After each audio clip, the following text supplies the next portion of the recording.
Bienvenidos a todos, gracias por acompañarnos a una nueva entrevista. Hoy con Ivonne Martín. Ivonne, bienvenido y muchas gracias por estar acá con nosotras. ¿Cómo te encuentras? Bien, bien, muy bien. Bueno, pues acá con mi cuidando o acompañando a mi hija que la tengo en casa por un positivo en su clase y bueno, pues Ah, como estamos ahora todo el mundo, ¿no? Con el COVID demasiado presente, pero bien. sí, es una lástima. Bueno, qué pena. Queríamos decirte también y darte las gracias, mejor dicho, por estar con nosotras compartiendo este espacio para hablar de lo que más nos gustan, que por supuesto son los libros, y conocer a las mentes maestras que están detrás de las historias que más nos conmueven. Así que, Paola, vamos de lleno con nuestra entrevista de hoy. Perfecto, gracias, Merce. Iván, nuestro invitado de hoy es oriundo de Donostia, estudió periodismo en la Universidad del País Vasco y trabajó en los medios locales durante varios años y se dedicó a escribir en medios de comunicación sobre viajes y rutas, convirtiéndose en experto del turismo rural y de entrenamiento y de entretenimiento, perdón, en el País Vasco. De allí pasó a las novelas, ya tiene 7 publicadas en su haber, 4 de la serie de Los Crímenes del Faro, muy conocida y muy recomendada por Mercedes, protagonizada por Leiry Altuna, una serie de 2 libros que son de ancesteros, que son La danza de los tulipanes y el que vamos a estar hablando hoy de La hora de las gaviotas. Ganador, por cierto, lo vimos ayer en tu post, del premio Paco Camaraza de novela negra. Así que muchísimas felicidades, Ivo. Y también tiene para contar una serie de libros que ha escrito para niños. Así que sabe bien de qué vamos a hablar hoy. Pues Muy bien. muchas gracias y muy contento por ese premio Paco Camarasa. Es un premio muy prestigioso en España porque lo dan los 9 principales festivales de novela negra de aquí de nuestro país y bueno, se ponen de acuerdo para elegir un libro todos los años y en este caso, bueno, pues me han elegido a mí junto con otro libro, El chico del cartón de leche y bueno, pues es maravilloso el poder, bueno, es un premio que hace una ilusión especial. Por supuesto. Felicitaciones. Gracias. Bien, bueno, vamos con la primera pregunta. En una entrevista mencionaste, y cito textual, escribo en el bar y allí imagino los crímenes. ¿Qué más necesita Ivonne el escritor para tomar inspiración? Pues también me sirve mucho caminar, pasear, coger un cuaderno, un pequeño cuaderno, un bolígrafo y perderme. Me gusta mucho la cercanía del mar, pues en mi ciudad tenemos una playa muy larga, bueno, muy larga, para nosotros es muy larga, tiene alrededor de 2 kilómetros de largo y bueno, pues caminar arriba y abajo por allí cuando la marea lo permite, porque estamos a la orilla del Atlántico y las mareas son muy importantes y bueno, pues caminar pues, cerca de las olas, del mar, que haya salitre y ir imaginando, ¿no? Historias y bueno, pues también tomar un café tras otro y poco más. La verdad es que no necesito mucho más tiempo y tiempo sobre todo para pensar en algo, ¿no?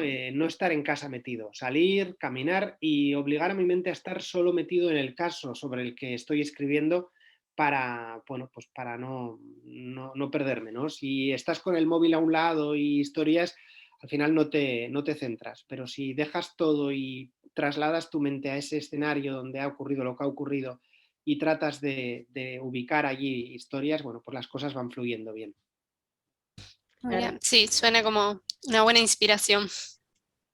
Sí, y esto de que hay que vivir con los personajes y en ese mundo durante el tiempo que uno está escribiendo la novela es muy real. Bueno, y con respecto a esto, ¿no? Hablando, hablabas de la playa y eso, se nota que la ambientación y los paisajes son parte importante dentro de tus novelas, ¿no?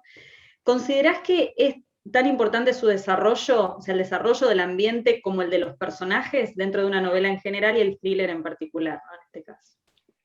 Pues sí, la verdad es que quizás resulte chocante, ¿no? Hay muchos autores que cuando hablo con ellos me cuentan que para ellos lo principal es los personajes, lo principal son las tramas y después ya lo pueden colocar en un lugar o en otro, da igual, ¿no? Que sea Bilbao, que Nueva York, que Caracas, ¿no? Me da igual el lugar.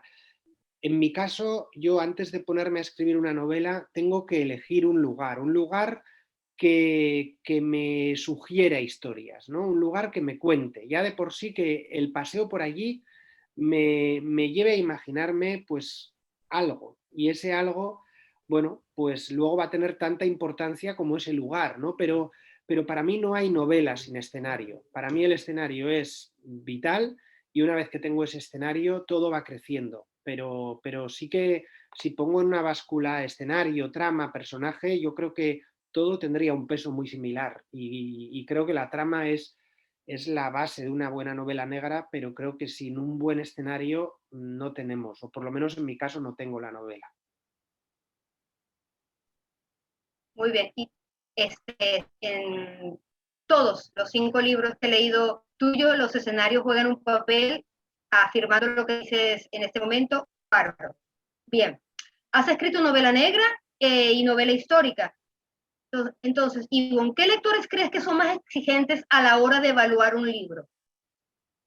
Uy, pues yo creo que todos, porque podríamos tender a pensar que el lector de novela histórica perdona menos errores, ¿no? Porque al fin y al cabo es alguien que ama la historia, es alguien que controla bastante porque ha leído más sobre pues, de novelas históricas o ha leído o ha estudiado, bueno, o lee revistas especializadas, o bueno, el lector de novela histórica es una persona que no se adentra en la historia de repente y por azar gracias a tu novela, sino que es alguien que está muy metido en ese mundo normalmente, ¿no? Y bueno, pues en ese caso sí que suele venir algún tipo de comentario como los nombres que utilizaste. Por ejemplo, en mi novela histórica cometí el error de algunos nombres que utilicé no se utilizaban todavía en ese periodo histórico, ¿vale? Estamos hablando de la Edad Media, y yo estaba escribiendo una novela histórica localizada en los valles vascos, en los valles que vivo,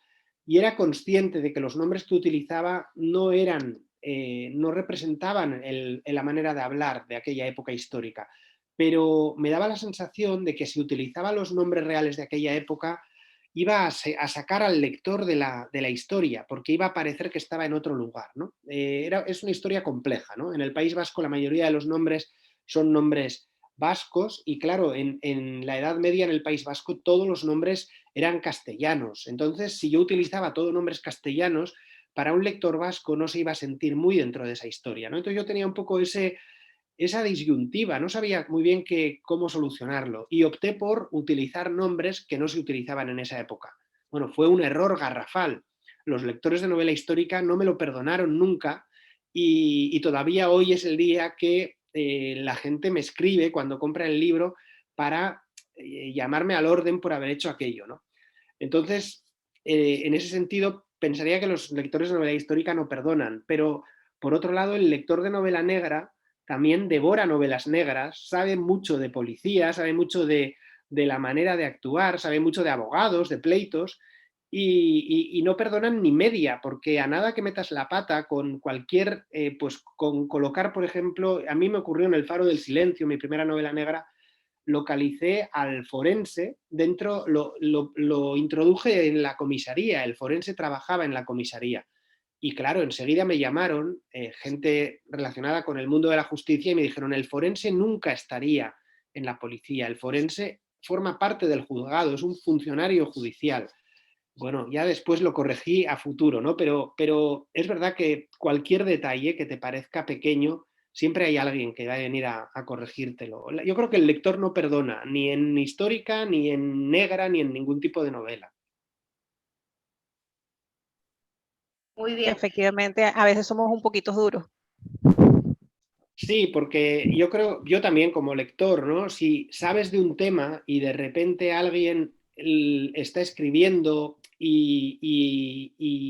bueno, pues por algún error tiene, bueno, pues coloca un forense dentro de la policía cuando no debería de estarlo, pues te está sacando de la novela. Entonces hay que entender ahí al lector, ¿no? Al lector ese pequeño error que para ti pasa sin, bueno, no te has dado cuenta y para la mayoría de los lectores no ha tenido trascendencia, el lector que sabe del tema realmente eso le ha sacado totalmente de la novela. Entonces, bueno, hay que entender un poco también esa dureza, sí.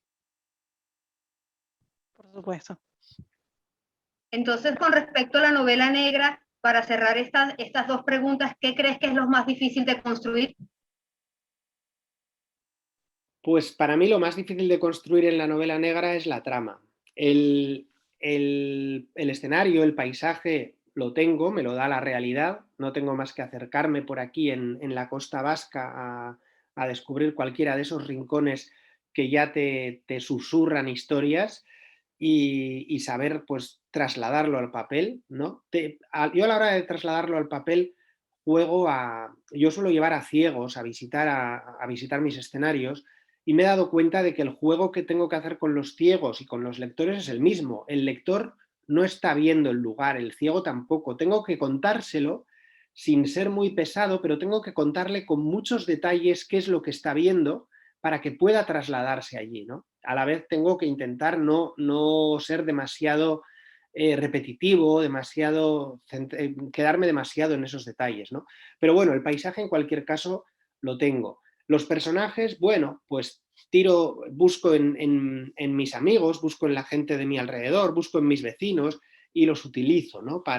Y también historias que veo en televisión, que oyes en la radio, utilizas esas historias, ¿no? Para construir personajes. Pero las tramas es lo más complicado, ¿no? Crear una gran trama central, crear tramas secundarias, que esas tramas se crucen, que esas tramas hagan sospechar de cualquiera al lector, de cualquiera menos de quien tendrían que sospechar y que finalmente se lleve una sorpresa, pero que en realidad desde el principio haya conocido al asesino. O sea, todo esto es lo más complicado, ¿no? Este puzzle en el que si dejas una pieza suelta, lo echas todo a perder, eso es lo más complicado de crear. Muy bien. Correcto. Ahora, considerando que tu mayor influencia ha sido la novela nórdica, cosa que por lo menos Merce y yo también amamos, y en general muchos que leemos novela negra nos gusta este tipo de novela nórdica, y lo competitivo que está hoy el mercado español, ¿no? Porque hay un gran auge de novela negra en España y de autores españoles. ¿Qué consideras que tus libros son u ofrecen de distinto del resto de los que están en el mercado? Pues fíjate, la verdad es que no lo he pensado nunca y tendría que haberlo pensado, ¿no? Porque en realidad es lo que yo creo que cualquier escritor busca, ¿no? Ese toque distintivo que le diferencie de los demás y haga que los lectores elijan su libro, ¿no?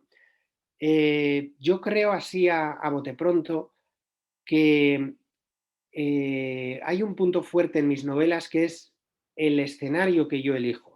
Ese escenario que para mí es tan importante y que normalmente conozco muy bien, me hace conseguir que el lector se vea trasladado a ese lugar, ¿no? Y es algo que cuando leemos todos buscamos, ¿no? Por un lado buscas entretenerte, pero por otro lado buscas viajar desde casa, ¿no? Y más a día de hoy que no podemos viajar tanto por culpa de la pandemia.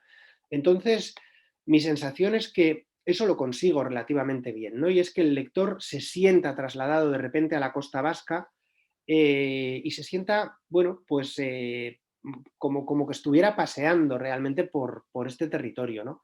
Y por otra parte creo que los personajes que construyo, especialmente pues Anne Cestero, Julia, son personajes muy humanos con los que nos podemos ver bastante representados, ¿no? Yo en Anne Cestero y en Julia proyecto muchas de mis historias personales y proyecto mucho de mi carácter, proyecto mucho de mí, ¿no? Entonces tengo la sensación de que son personajes que quedan muy creíbles, muy imperfectos, porque creo que los personajes perfectos no funcionan y en este caso creo que sobre todo Anne Cestero pues es un personaje tremendamente imperfecto y eso nos hace sentirlo o sentirla como alguien más de nuestra familia. Pero creo de verdad que el secreto de mis novelas está en ese logro de trasladar al lector tanto al paisaje vasco como al clima vasco, ¿no? Hacerle sentir que está paseando por Guernica o por Mundaka o por cualquier acantilado del País Vasco.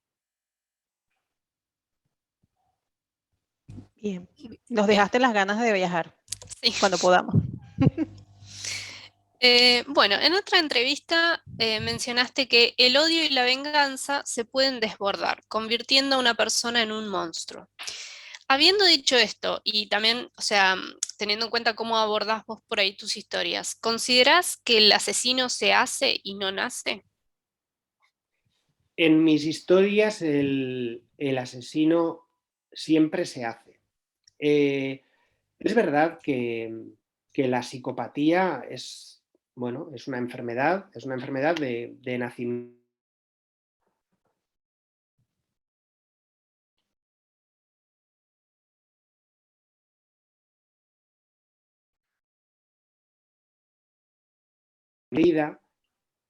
Para... Perdón, ¿eh? Algo ha fallado, ¿no? Sí. Sí.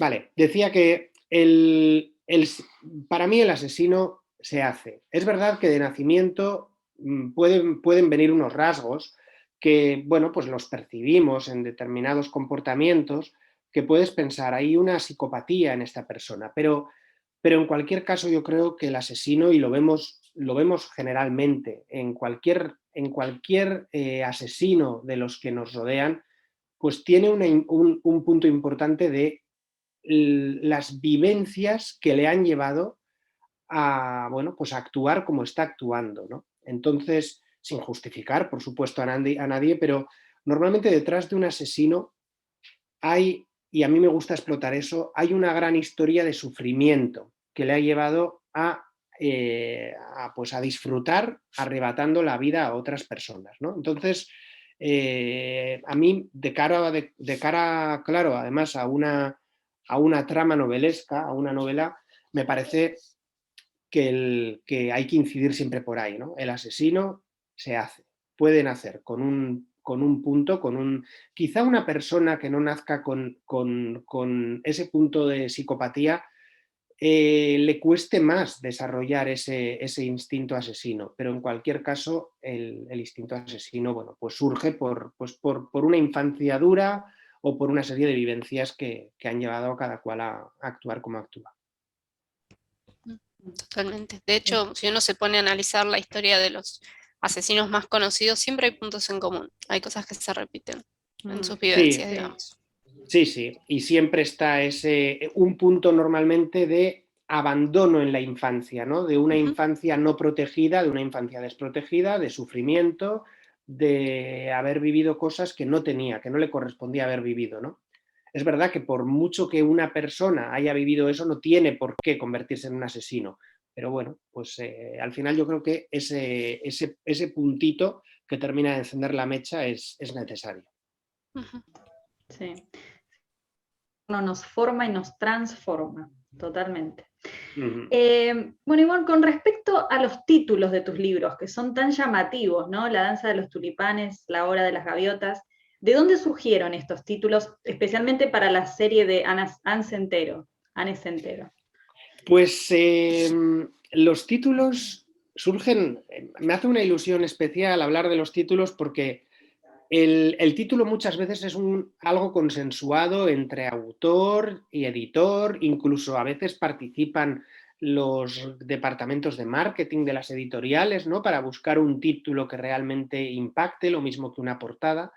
Y en mi caso, las dos novelas fueron a la editorial con el título provisional que después fue el que se publicó, ¿no? Entonces, yo me di cuenta cuando en La danza de los tulipanes que cuando el asesino hay un momento dado en el que está cultivando sus tulipanes con los que honrará a las víctimas, hay una ligera corriente de aire, precisamente del aire acondicionado, de la climatización que tiene preparada para que esos tulipanes florezcan, pues que los hace danzar, ¿no? Y al hablar de esa danza de los tulipanes, me di cuenta del potencial poético que tenía ese título, que contrastaba con el horror que íbamos a contar, ¿no? Que era un libro de asesinatos. Me pareció que era magnífico, ¿no? Y con La hora de las gaviotas me ocurrió un poco parecido. Yo tuve muy claro con el libro de Hondarribía que las gaviotas tenían que estar en el título y bueno, pues según fui avanzando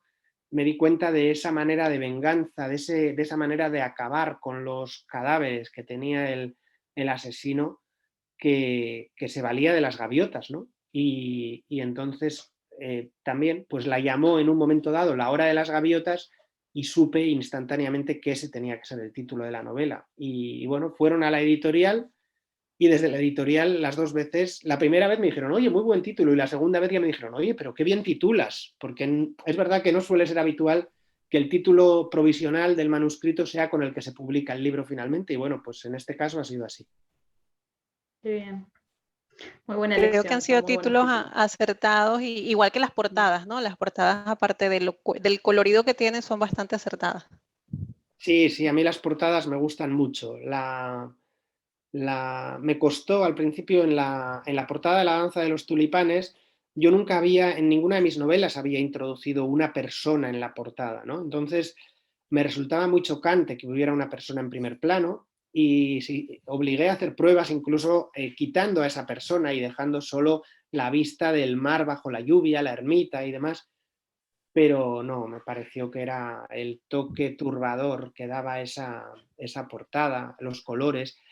La lluvia, en la edición española, la lluvia está sobreimpresa. Sí. Yo creo que luego en la edición que se hizo en Argentina no es así. La En esta lluvia que tengo yo, sí. sí, es Esta así, que vale, yo compré este libro en Costa Rica y vale. tuve la oportunidad de comprar esa edición que está así, que es sobre la cubierta. Es Eso es, genial. sobre la cubierta se adivina la lluvia, ¿no? Y es magnífica, es una portada súper bonita, creo que en Argentina no se respetó, supone unos sobrecostes al libro muy grandes, porque al final pues son manipulaciones muy extrañas, ¿no? Pero me enamoré inmediatamente de esa lluvia que caía, ¿no? Y luego La hora de las gaviotas tiene una portada también que juega mucho con esas algas que tiñen de rojo el mar en la costa vasca en otoño, y me pareció que era magnífico, porque da un aspecto de sangre, a la vez las algas, es un juego que, bueno, está muy bien, la verdad es que está muy logrado. Sí. Me encanta, bueno, todo. Bien, Ivonne, ¿qué diferencias se pueden encontrar entre la serie de los crímenes del Faro y esta que estás construyendo con Ancestero? Pues yo creo que en los crímenes del Faro yo era más ingenuo. Yo trabajaba, yo los libros los autopublicaba, ¿no? Es curioso porque autopublicaba los libros, pero con unas ventas de muchísimos miles de ejemplares, ¿no? Entonces, en realidad, parecía de cara a cualquier persona que iba a la librería pues una apuesta editorial, porque siempre había muchos libros, muchas pilas de montañas de libros, pero al mismo tiempo era algo muy hecho en casa, que yo terminaba de escribir el libro y se lo daba a leer a 3 amigos de mi cuadrilla. Uno que es pintor de brocha gorda, de paredes, otro que es inmobiliario y otro que, bueno, pues que es ingeniero y se dedica a visitar pues fábricas por historias de ingeniería. Y bueno, sin más, les gusta leer, pero como a cualquier persona, tampoco devoran libros. Y con las correcciones que me planteaban ellos, ellos lo leían, nos sentábamos a comer y planteaban qué les había funcionado, qué no, y con esto yo mejoraba un poco el libro y el libro se publicaba. Y claro, ahora yo trabajo con una editorial, con Penguin, y claro, cuando yo termino el libro ya no son mis amigos, que también siguen siendo mis amigos los que lo leen, pero también una editora que entiende más de tramas, entiende más de historias, y además de sentarme a comer con mis amigos, también me siento durante 2 días enteros en Madrid con mi editora, página a página, vamos viendo qué funciona, qué no funciona, qué se puede mejorar, qué no.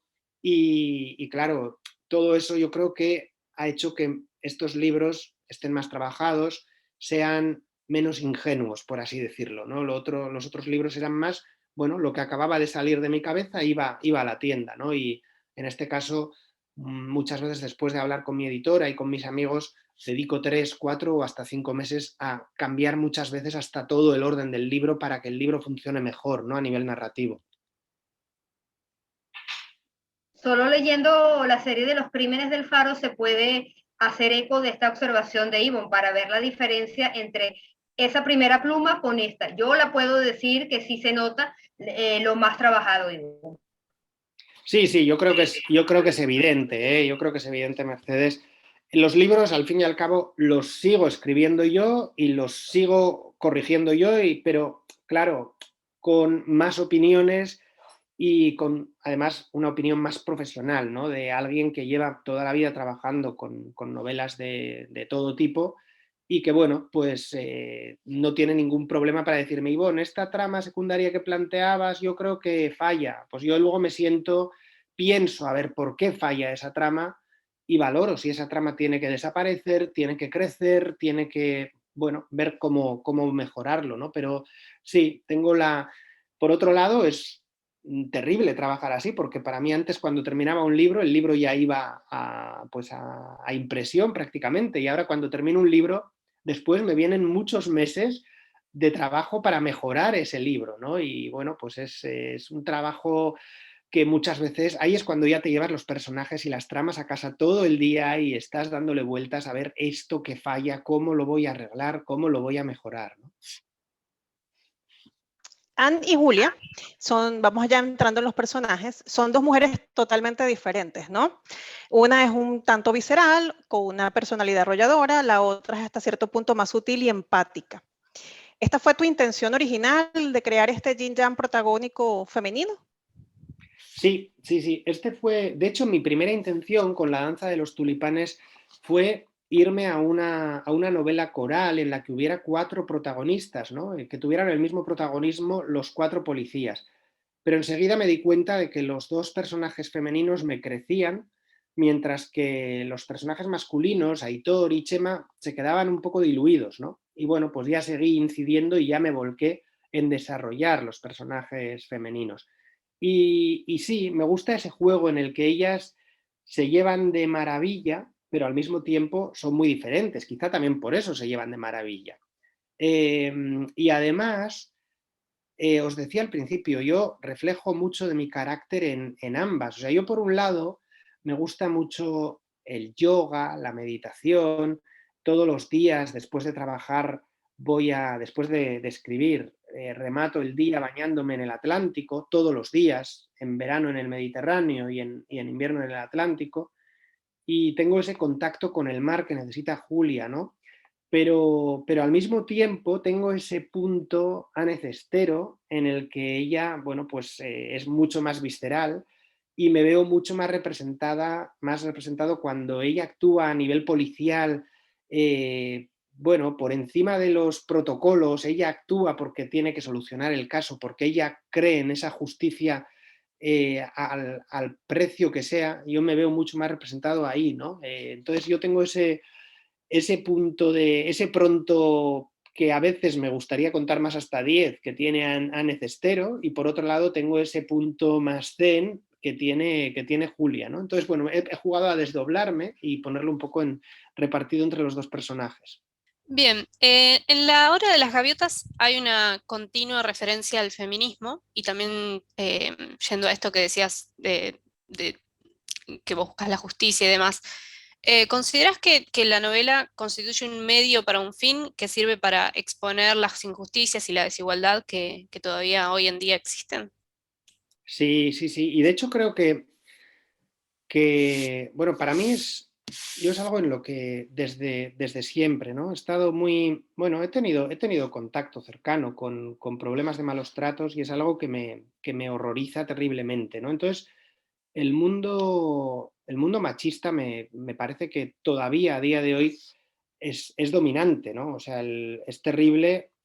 Aquí mismo en el País Vasco. El País Vasco es una región de España muy avanzada, muy avanzada a nivel económico, a nivel social. A nivel social somos, o eso nos cuentan, somos una de las sociedades más avanzadas de Europa en cuanto a una red de apoyo social, ¿vale? En el País Vasco tenemos una tasa de pobreza que roza el 13%, mientras que en el resto de Europa la media es del 24%, y además para ese 13% hay una cantidad de ayudas que no se dan en ningún otro lugar de España, ¿no? Entonces hay una telaraña de protección social muy potente, ¿no? En ese sentido somos una gente muy avanzada. A nivel industrial, a nivel económico, somos pues la cabeza de España, ¿no? Con una gran diferencia. Pero sin embargo todavía tenemos una serie de tradiciones que sorprenden, ¿no? Aquí mismo en mi ciudad, en San Sebastián, tenemos un club muy importante en la playa, que es un club de bañistas al que solo pueden acceder hombres, y está totalmente vetado a mujeres, ¿no? Y este club es un club al que, bueno, pues cualquier hombre que es socio puede ir, allí tiene su toalla, que se la limpian, hay unas señoras, además, son señoras, obviamente, que hacen la colada, que hacen la limpieza, que hacen todo. O sea, las señoras para limpiar y para cuidar de eso, todo magnífico. Ahora, para entrar a disfrutar del club solo pueden los hombres, ¿no? Eso, por ejemplo, es una cosa que se da aquí y que es algo que, bueno, pues se va criticando, pero no termina de cambiar nunca. Tenemos algo que se llama las sociedades gastronómicas. Aquí hay solo en San Sebastián, una ciudad de 150.000 habitantes, tenemos más de 100 locales que son como que fuera un restaurante, pero que los hombres son socios y no hay cocinero ni cocinera, cada cual va y cocina, ¿no? Para sus amigos. Las mujeres pueden entrar, en la mayoría, a comer, pero no pueden ser socias, no pueden entrar a la cocina, no pueden pisar la cocina nunca para nada. Y hay incluso algunas que solo permiten el acceso de mujeres un día o 2 días al año. El resto de días están reservadas para hombres que quieran ir a comer, pero no para mujeres. Y tenemos esta fiesta como el alarde de Fuenterrabía, donde las mujeres pueden desfilar, pero solo como cantineras, o sea, la que lleva la bandera. En ningún caso pueden participar de la fiesta como un soldado más, ¿no? Entonces, claro, cantineras en esa fiesta hay 5, mientras que hay 5.000 personas que son las que desfilan. 5.000 hombres contra 5 mujeres. La mujer queda excluida de la fiesta. O sea, somos una sociedad terriblemente avanzada para algunas cosas, pero para otras somos terriblemente machistas y terriblemente atrasados, ¿no? En este sentido, ¿no? Y creo que el mundo es así, o sea, que hay un problema de machismo todavía terrible que tenemos que luchar por desterrar, ¿no? Y no hablo solo de problemas de violencia machista, sino que hablo también de este machismo cotidiano que está asumido como algo normal y que es absolutamente increíble. ¿Y alguna vez te encontraste con algún lector que te haya reclamado que uses las novelas para exponer esto? Porque obviamente el feminismo y demás son cuestiones que generan pulsiones muy contrapuestas y por lo que contás en el País Vasco especialmente. ¿Alguien te reclamó alguna vez?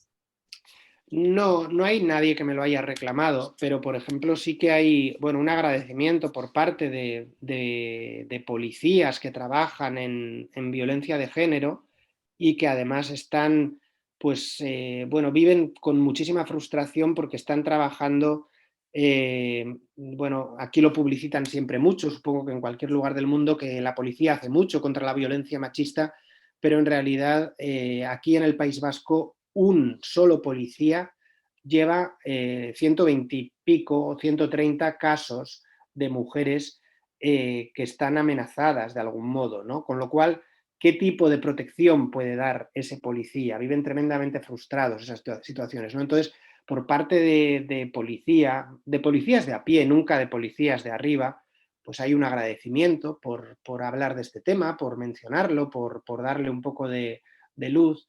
Y por otro lado, lo que me he encontrado es el efecto contrario. En Fuenterrabía, mis libros, en Hondarribía, Fuenterrabía es en castellano, por eso me puedo colar con el nombre a veces, Hondarribía es el nombre en vasco, mis libros han sido boicoteados y han sido retirados de la librería, pero no solo mis libros de La Hora de las Gaviotas, sino también mi colección de libros infantiles, que no tienen nada que ver con todo esto, pero bueno, pues han decidido que no soy un autor que merezca pues ser leído por la gente de su pueblo, ¿no? Porque, bueno, pues allí la mayoría del pueblo está a favor de esa exclusión de la mujer de la fiesta y bueno, pues les ha enfadado mucho que se hable de ello. Te cancelaron, diríamos, en términos de ahora, ¿no? Sí. Totalmente, sí, sí. Por suerte, pues bueno, es un pueblo que, pues si ellos quieren hacerlo así, pues que lo hagan, ¿no? Pero por suerte en el resto del País Vasco la novela ha tenido una buena acogida y ha sido aplaudida. Bueno, me alegro. Bueno. Bien, bueno, ahora para distender un poco la charla, para nosotras por lo menos, porque bueno, a vos te vamos a poner en un aprieto, Vaya. vamos a imaginar una situación hipotética, ¿no? En la que un día tenés un sueño y uno de tus personajes principales te dice que tenés que asesinarme en este libro de la serie me tenés que asesinar. ¿A cuál escogerías? ¿A Anne o a Julia? ¿Y cómo la matarías? Mataría a Anne Cestero. porque aunque yo me veo más, o sea, es un personaje que adoro, creo que ha tenido ya un cierto protagonismo. Viene de la colección de los Crímenes del Faro, entonces ahí dio sus primeros pasos. Ha tenido el protagonismo de La danza de los tulipanes, compartido con Julia. Es verdad que ahí tuvieron un protagonismo muy compartido, pero creo que Anne ha sido protagonista de La hora de las gaviotas y también se está llevando un peso importante en la novela que estoy escribiendo ahora, ¿no? Entonces creo que llegará un momento en el que lo mismo que mi anterior protagonista, mi anterior musa, que era Leire Altuna, que era la protagonista de Los Crímenes del Faro, pues no la maté, pero necesitó un descanso. Creo que también Anne Cestero en un par de libros me pedirá un descanso y no sé si ese descanso le llegará en forma de la muerte o no, pero creo que le tocará descansar. ¿Cómo la mataría? De alguna manera relacionada con el mar. Me parece terrible la muerte que tenemos en La hora de las gaviotas. Tenemos una muerte de la mujer del vino, ¿no? Esta muerte me parece terrible, ¿no? La mujer encerrada en una jaula, arrojada al mar y ahogada sin poder salir de la jaula, ¿no? Me parece que es una muerte atroz. Ojo, que también hay una muerte atroz, que es la muerte con la que se inicia La danza de los tulipanes, que es esa escena del tren con esa mujer sentada atada en la vía y su marido sin poder frenar el tren a tiempo para no matarla, ¿no? Ese inicio de La danza de los tulipanes también. Creo que cualquiera de estas dos maneras podrían ser repescar esto podría ser una buena jugada, sí, pero realmente es terrible, ¿eh? Espero no ver a Cestero en una de estas, porque las dos son muertes muy lentas y de mucho sufrimiento. Ay, sí, qué horror. Bueno, ahora me arrepiento de haber dicho en la pregunta anterior que yo me identifico con Anne, porque mira todo lo que me espera. Puedes elegir la vía o la jaula. Pero de que te mueres, Mercedes. Sí, eso sí, no hay duda. Tienes suerte, Bien. Mercedes, que estamos muy lejos. No te preocupes. Gracias a Dios. Y bueno, nosotros siempre dejamos una cajita de preguntas para que los fans tuyos dejen alguna inquietud. Entonces ahora vamos con esas preguntas que más nos llamaron la atención para hacerte. Bien, una de ellas es: ¿con cuál personaje creado hasta el momento te ha costado empatizar más? Pues hay veces que con los personajes secundarios me cuesta empatizar, ¿no? Por ejemplo, me costó mucho empatizar con el comisario de la serie de los Crímenes del Faro, Antonio Santos, que era el comisario. Lo vimos en el primero y en el último libro. Me costó mucho empatizar con él y de hecho a la hora de dibujarlo me quedaba un personaje terriblemente esperpéntico. No era capaz, empatizaba tampoco con él, que lo caricaturizaba mucho, ¿no? Entonces, la mayoría de las críticas que vinieron de ese libro de mis lectores cero, de los amigos a los que les di la novela, era que no se creían ese personaje por la cantidad de atributos negativos que le había puesto, ¿no? Y bueno, ese fue un trabajo que tuve que hacer, le dediqué mucho tiempo a arreglar ese personaje. Y después, en estos nuevos libros, me ha costado empatizar con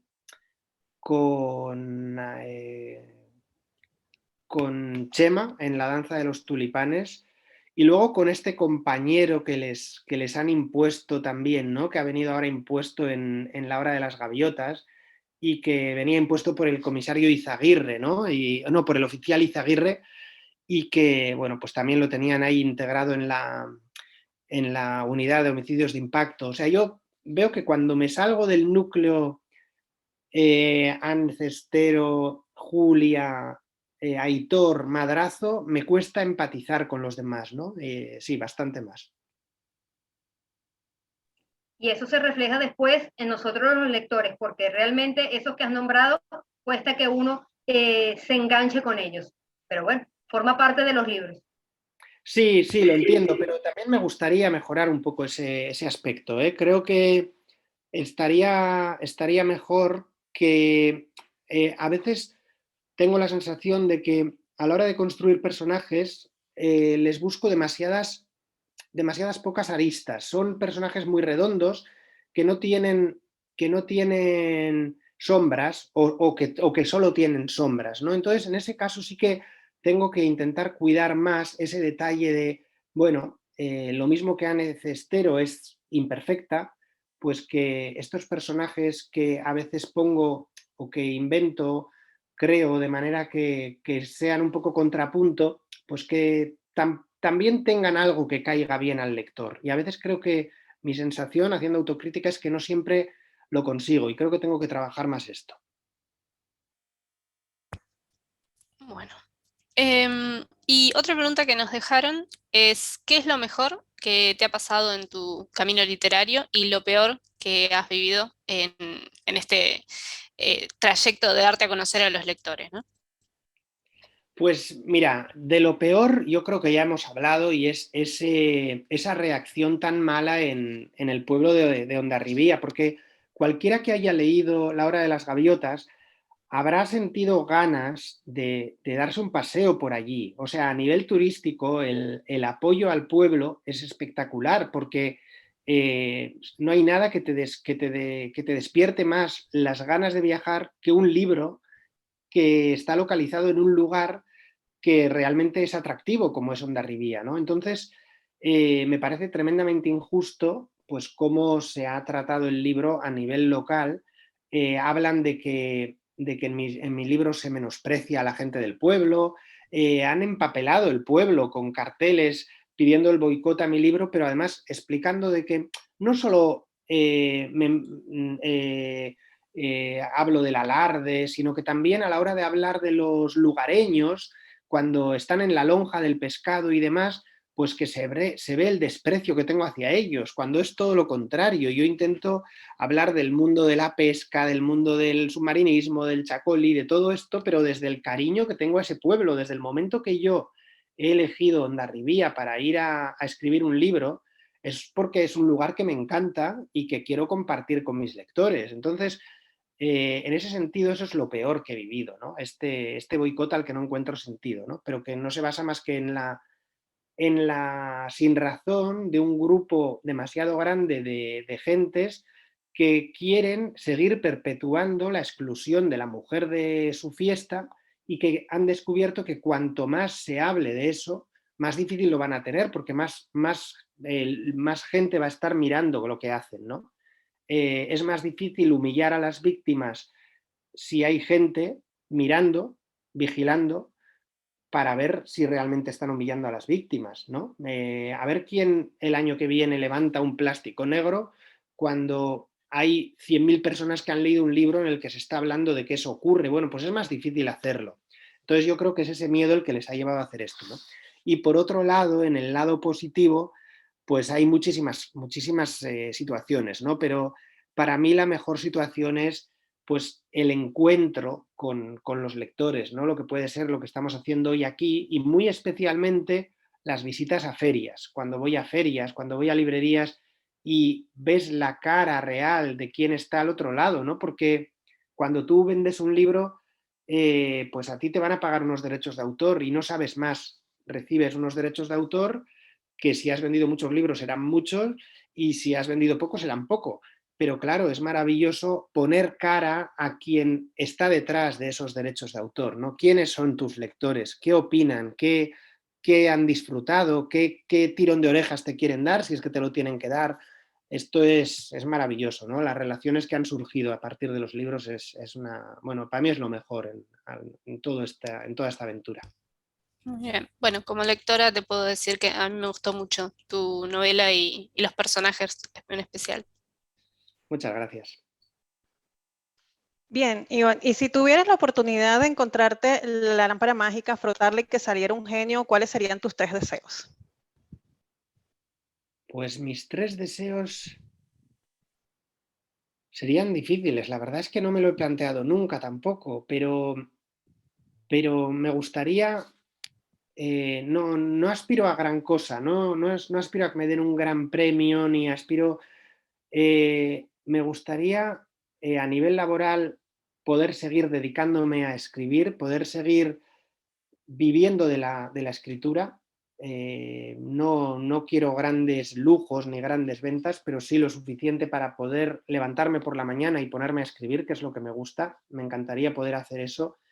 Y bueno, pues mira, uno de los deseos sería poder ir a Latinoamérica de promoción de un libro, porque, bueno, pues por culpa de la pandemia y demás, pues proyectos que había con Penguin Argentina y demás de viajar por allí o de acercarme a México, a la Feria de Guatemala y demás, pues se han quedado en el tintero, ¿no? Y bueno, pues he viajado mucho por España, pero no por allí, y me encantaría, ¿no? El viajar por allí. Y luego a nivel personal, pues, pues no sé, la verdad es que estoy feliz y me gustaría, mire, ven, esta es mi hija, pues me gustaría verle crecer Hola. siempre y poder compartir Hola. con ella muy buenos momentos y enseñarle no solo mi tierra, que ya lo hago, sino poder enseñarle pues el mundo, ¿no? Y bueno, pues lo intento en la medida de lo posible y bueno, pues ese es mi otro tercer gran deseo. Qué bien, bueno, por Qué aquí por bueno. Latinoamérica te esperamos cuando quieras. No sé. Vale, muchas Bien. gracias. Gracias, sí, sí, Bueno, iremos juntos, ¿no? qué bueno. Felicitaciones por esa hija tan hermosa. Leo un poquito. Ven, que dices que felicitaciones por esta niña tan hermosa. Claro, Muy ahora mira, bella. es muy bonito porque ella ha empezado a leer. Trae un libro de Onin, Maitía.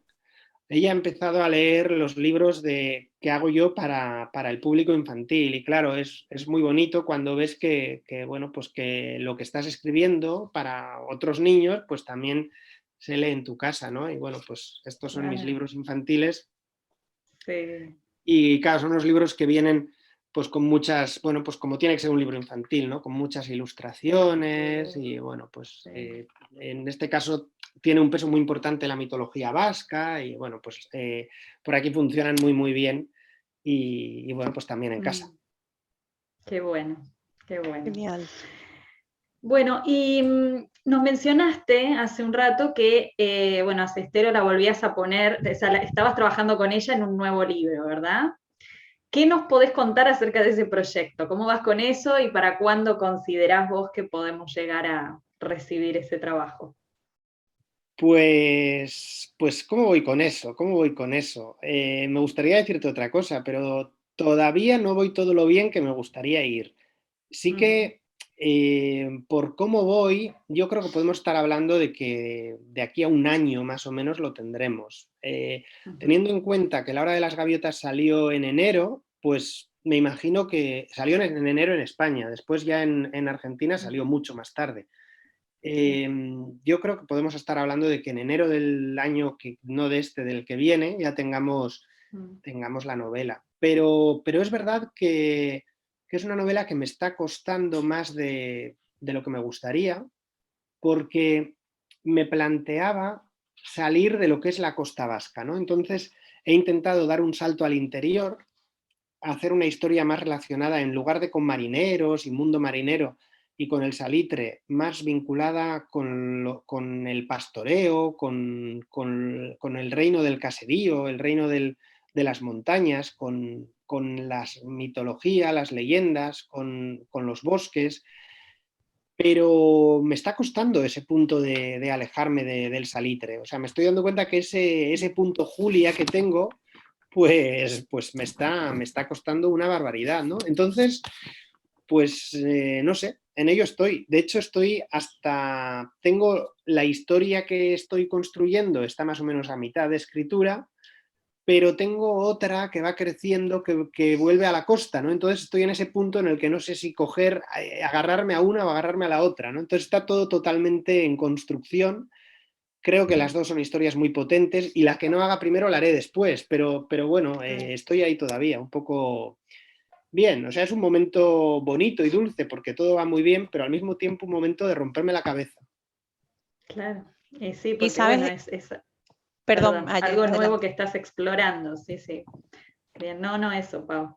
Sí. No, era que si sabías cuántos libros va a tener esta serie. ¿Tienes un número o es conforme te vaya viniendo las ideas, vas a seguir escribiendo mientras a los lectores nos siga gustando? Yo, en principio, me he marcado un número. Me he marcado un número que luego quizá no cumpla, pero ese número en principio es 4. A mí me gustaría que tengamos 2 novelas más. Creo que después de 2 novelas más, el lector quizá siga pidiendo otra más, pero yo necesitaré un cierto cambio de aires. Con la anterior serie lo hice así. Hice 4 novelas y después de la cuarta me di cuenta de que mi protagonista necesitaba un descanso. Lo hablaba antes sobre Anne Cestero, ¿verdad?